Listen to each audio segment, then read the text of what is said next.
जय हिंद सभी भाइयों को मेरी तरफ से नमस्कार। जो आप आईबी यानी आईबी का जो आप पेपर देने वाले हो उसके लिए मोस्ट इम्पोर्टेंट ये क्वेश्चन साबित होने वाले हैं। ठीक है, एमटीएस का जो आपका पेपर है आईबी एमटीएस का, उसके लिए सारे क्वेश्चन इंपॉर्टेंट होंगे। यहाँ से आपको आपके शिफ्ट में कम से कम 6 से 7 क्वेश्चन देखने को मिलेगा और मैं आपको यहाँ से 36 क्वेश्चन आज क्लियर करवाऊंगा।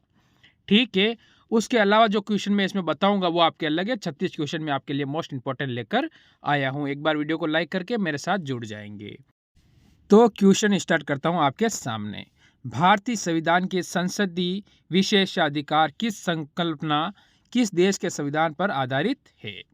यानी कौन सा देश के संविधान पर अपना आधारित है, ये आपको इसमें बता रहा हूं। तो आपका जो उत्तर बनेगा यहाँ से वो बनेगा ब्रिटेन। ब्रिटेन यानी ठीक है, आपको ध्यान रखना है। क्वेश्चन ऐसे कैसे देखने को मिलेंगे, आपको सिर्फ आपको याद करके जाना है।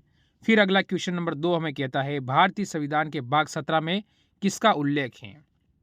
ठीक है, तो आपको पता है कि भाग कितने में 17 में किसका उल्लेख है हमको बताना है इसके अंतर्गत। तो यहाँ से जो हमारा उत्तर बनेगा वो बनेगा राजभाषा का। ठीक है, राज्य भाषा का उल्लेख किसमें है? भाग 17 में हो जाता है। जैसे कि आपके सामने अगले क्वेश्चन आए हैं। अगले क्वेश्चन हमें कह रहे हैं भारतीय संविधान की 10वीं अनुसूची किसका उल्लेख है? ठीक है, 10वीं अनुसूची में किसका उल्लेख है? तो क्या बताओगे आप यहाँ से? आप कहोगे कि 10वीं अनुसूची में दल बदलाव का कानून। ठीक है, जो दल बदल का जो कानून होता है वो किसमें है? 10वीं अनुसूची के अंतर्गत आ जाता है। आप अपना दल बदल सकते हो जैसे राजनीतिक के अंदर। फिर जो क्वेश्चन नंबर 4 हमें बोलता है लोक स्वास्थ्य, ठीक है, किस अनुसूची के अंतर्गत रखा गया है? कौन सी अनुसूची के अंतर्गत रखा गया है? तो आप कहोगे राज्य सूची के अंदर। जैसे लोगों का स्वास्थ्य वगैरह आता है वो किस में आता है? राज्य सूची के अंतर्गत आ जाता है। फिर आता है अगला क्वेश्चन, क्वेश्चन नंबर 5 जो आपके सामने आ चुका है। क्या कहता है? भारत के बाहर लगातार कितने वर्षों तक रहने पर भारतीय नागरिकता समाप्त कर दी जाएगी? अगर भारत से बाहर लगातार आप कितने वर्ष तक रहोगे जिससे कि आपकी नागरिकता समाप्त हो जाएगी, यानी फिर आप भारत के नागरिक में गिनती आपकी नहीं होगी। आप भारत में आ ही नहीं रहे हो, भारत के देश के लिए कुछ कर नहीं रहे हो, फिर आपका क्या होगा? वहाँ से नागरिकता समाप्त हो जाएगी 7 वर्ष तक। ठीक है, अब फिर अगला क्वेश्चन देखो आप, क्योंकि ये मैं क्वेश्चन करा रहा हूँ यहाँ से आपको 2 क्वेश्चन देखने को मिलेंगे। ठीक है, फिर इनके आगे जो मैं क्वेश्चन लाऊंगा उसमें से भी आपको क्वेश्चन देखने को मिलेंगे, यानी यहाँ से आपके 6 से 7 क्वेश्चन आपको पेपर में देखने को मिलेंगे। देखो, राष्ट्रपति की योग्यता कितनी होनी चाहिए? ठीक है, तो आपको क्या कहोगे? लोकसभा सदन बनने की योग्यता होनी चाहिए, यानी लोकसभा में जो सदन के लायक बनने की उसकी क्या होनी चाहिए? योग्यता होनी चाहिए, तभी तो क्या बनेगा? भारत का राष्ट्रपति बन सकता है। फिर जो हमारा अगला क्वेश्चन आता है वो आता है क्वेश्चन नंबर 7 में कह रहा है राज्य सरकार को कानूनी विषय पर कौन सा परामर्श देता विधानसभा का? तो आपका इसमें उत्तर क्या होगा? ठीक है, तो यहाँ से आपका उत्तर हो जाएगा महाधिवक्ता। ठीक है, ये आपको ध्यान रखना है। फिर अगला क्वेश्चन नंबर 8 हमें कहता है, इससे पहले अभी तक जिसने वीडियो को लाइक नहीं किया ना, पहले वो लाइक कर देंगे, क्योंकि मोस्ट इंपॉर्टेंट क्वेश्चन मैं आपके लिए लेकर आया हूँ, क्योंकि सिलेक्शन आपके कदम चुमाने हैं। देखो, राज्यसभा का सदस्य बनने के लिए न्यूनतम आयु कितनी हो निर्धारित है? राज्यसभा का सदस्य। ठीक है, इसमें मैं यहाँ से आपके कम से कम मैं 4-5 क्वेश्चन आपके क्लियर करवाऊंगा। तो आप कहोगे 30 वर्ष। अगर पूछे आपका लोकसभा का, तो आप कहोगे 25 वर्ष। लोकसभा का बनने के लिए 25 वर्ष होनी चाहिए। राष्ट्रपति बनने के लिए आप कहोगे 35 वर्ष। ठीक है, ये आपका होता है यहाँ से। फिर आता है अगला क्वेश्चन नंबर 10 आपके सामने। ठीक है, कि लोकसभा के प्रथम अध्यक्ष कौन थे? लोकसभा के अंदर प्रथम अध्यक्ष कौन थे? क्योंकि अभी का जो टाइम चल रहा है इससे संबंधित संविधान संबंधित सर्वाधिक क्वेश्चन पूछे जा रहे हैं। ठीक है, तो आप कहोगे जीवी मावलकर। ठीक है, ये आपको ध्यान रखना है। फिर मैं अगर अगला क्वेश्चन लाऊं, क्वेश्चन नंबर 10 आपके सामने, सर्वोच्च न्यायालय के न्यायाधीश की सेवानिवृत्ति की आयु कितनी होती है? जो सर्वोच्च न्यायालय का न्यायाधीश होता है वो अपने पद से कब त्याग करता है, यानी अपने पद को कब से रिटायर हो जाता है? तो आप ये कह सकते हो कि वो 65 वर्ष की उम्र में अपना पद से रिटायर हो जाता है। कौन? सर्वोच्च न्यायालय का न्यायाधीश। आपको ध्यान रखना है। क्वेश्चन नंबर 11 आप लोग देखोगे, राज्य विधानसभा के 17वां सान का आदेश किसके द्वारा दिया जाता है? तो ये आदेश किसके द्वारा दिया जाता है, यही बस सिर्फ आपको इसमें बताना है और कुछ नहीं है। तो आप सभी बोलोगे इसमें, आप कहोगे राज्यपाल का द्वारा। किसके? विधानसभा से, तो राज्यपाल। राज्य का सबसे बड़ा नागरिक कौन होता है? तो वो राज्यपाल होता है। जैसे भारत का सबसे बड़ा नागरिक यानी प्रथम नागरिक होता है, तो आप कहोगे कि कौन होगा? राष्ट्रपति। फिर देखेंगे हम अगला क्वेश्चन। अगला क्वेश्चन हमें कहता है कि जम्मू एंड कश्मीर के राज्यपाल की नियुक्ति कौन करता है? जो जम्मू और कश्मीर में जो राज्यपाल होता है उसकी नियुक्ति कौन करता है? ठीक है, तो आप कहोगे कि वहाँ के जो राज्यपाल की नियुक्ति करता है वो हमारे भारत का राष्ट्रपति करता है, क्योंकि ये आपको ध्यान होना चाहिए। ठीक, फिर जो अगला क्वेश्चन आएगा आपके सामने वो क्या आएगा? राज्य के लोक सेवा आयोग के अध्यक्ष एवं सदस्यों की नियुक्ति किसके द्वारा की जाती है? राज्य में। ठीक है, तो राज्य के अंदर कौन करेगा? आप सभी को पता है राज्य के अंदर कोई भी काम कौन करता है? सबसे पहले राज्यपाल आता है। तो आप कहोगे राज्यपाल आपका उत्तर हो जाएगा। अब यहाँ से फिर क्वेश्चन चेंज होते हैं आपके लिए। यहाँ से जो क्वेश्चन चेंज होते हैं वो कहते हैं कर्नाटक राज्य की स्थापना किस वर्ष की गई थी? कर्नाटक राज्य की स्थापना किस वर्ष हुई थी? तो आप कहोगे कि इसकी हुई थी 1874 में। ठीक है, कर्नाटक राज्य की स्थापना हुई थी। फिर आता है अगला क्वेश्चन। देखो, मानव अधिकार आयोग की किस प्रकार की संस्था है? ठीक है, तो आप क्या कहोगे? असंवैधानिक संस्था है। कौन सी है? असंवैधानिक संस्था हो जाती है। कौन सी? कौन सी? मानव आयोग। ठीक है, आपको ध्यान रखना है। फिर आता है कि रेलवे सुरक्षा बल की स्थापना कब की गई थी?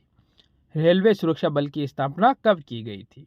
तो आप कहोगे इसकी स्थापना की गई थी 1957 में रेलवे बल सुरक्षा की स्थापना की गई थी। फिर आपके सामने एक और क्वेश्चन आएगा। ठीक है, हो चुका है। फिर देखो, भारत की जलवायु किस प्रकार की जलवायु है? ठीक है, तो भारत की जलवायु किस प्रकार की जलवायु है? तो आप कहोगे मानसूनी जलवायु है। कौन सी है? मानसूनी जलवायु हो जाती है। फिर जो अगला क्वेश्चन आपसे पूछ रहा है वो पूछ रहा है भारत और पाकिस्तान के बीच की सीमा की लंबाई कितनी है? ये गलत है, आप काट दो इसको। आपकी हो जाएगी 2900। ठीक है, 29 हो जाएगी। इसकी जगह क्या हो जाएगी? 2900। आपका उत्तर बिल्कुल सही होगा। ये आपको ध्यान रखना है। देखो, कई टाइपिंग प्रॉब्लम हो जाती है तो वो मैं आपको सही कर दूंगा, वो आपको गलत नहीं बताऊंगा। फिर मैं लाता हूं अगला क्वेश्चन। देखो, अगला क्वेश्चन हमें कह रहा है 20 नंबर क्वेश्चन कह रहा है पटकाई बू की पहाड़ी किस देश में स्थित है? पटकाई बूम बूम की जो पहाड़ी है वो किस देश में स्थित है? तो आप कहोगे म्यांमार में स्थित है। किस में हो जाती है?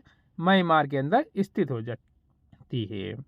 ठीक है, ये आपके क्वेश्चन किससे बन रहे हैं? ज्योग्राफी से जो बनते हैं। फिर देखो, अरावली एवं विद्या पर्वत के मध्य कौन सा पठार स्थित है? जो विद्या पर्वत है उनके बीच में कौन सा पठार स्थित हो जाता है? अरावली और उन दोनों के। तो आप कहोगे कि मालवा का पठार। किसका पठार आता है? मालवा का पठार। आपका उत्तर एकदम सही और सटीक होगा। फिर है क्वेश्चन कह रहा है लक्षद्वीप का अवस्थित है। लक्षद्वीप कहाँ स्थित है? भारत, जैसे आपको पता है भारत का जो हमारा मानचित्र होता है वो इस टाइप से होता है, प्रायद्वीपीय। इस तरफ क्या है? आपको कि अरब सागर है। तो अरब सागर में क्या स्थित है? लक्षद्वीप अपना स्थित हो जाता है। फिर आता है अगला क्वेश्चन। क्वेश्चन नंबर 23 कह रहा है भारत में सबसे कम वर्षा वाला स्थान कौन सा है? भारत में सर्वाधिक कम वर्षा वाला स्थान कौन सा है? ठीक है, तो आप क्या कहोगे? आप सभी कहोगे कि लद्दाख हो जाता है भारत में सबसे कम वर्षा वाला स्थान। फिर देखो अगला क्वेश्चन, मृदा अपरदन को किस प्रकार से रोका जा सकता है? ठीक है, जो मृदा की कटिंग होती है वो किस प्रकार से रोका जा सकता है? तो आप कहोगे वनारोपण, यानी हम क्या करते हैं? वन को लगाकर इस मृदा को जो अपरदन होता है उसे हम क्या कर सकते हैं? रोक सकते हैं। फिर जो अगला क्वेश्चन बनता है 25 नंबर, वो कहता है केदारनाथ वन जीव अभ्यारण्य कहाँ स्थित है? ठीक है, एक क्वेश्चन आपका यहां से बनेगा। तो आप कहोगे उत्तराखंड के अंदर स्थित है। कहां पर हो जाता है? उत्तराखंड के अंदर। फिर देखो अगला क्वेश्चन, देखो वुल्लर झील किस राज्य में स्थित है? तो वुल्लर झील हमारी हो जाती है जम्मू कश्मीर के अंदर स्थित है। कहां पर स्थित होगी? जम्मू कश्मीर के अंदर हो जाएगी।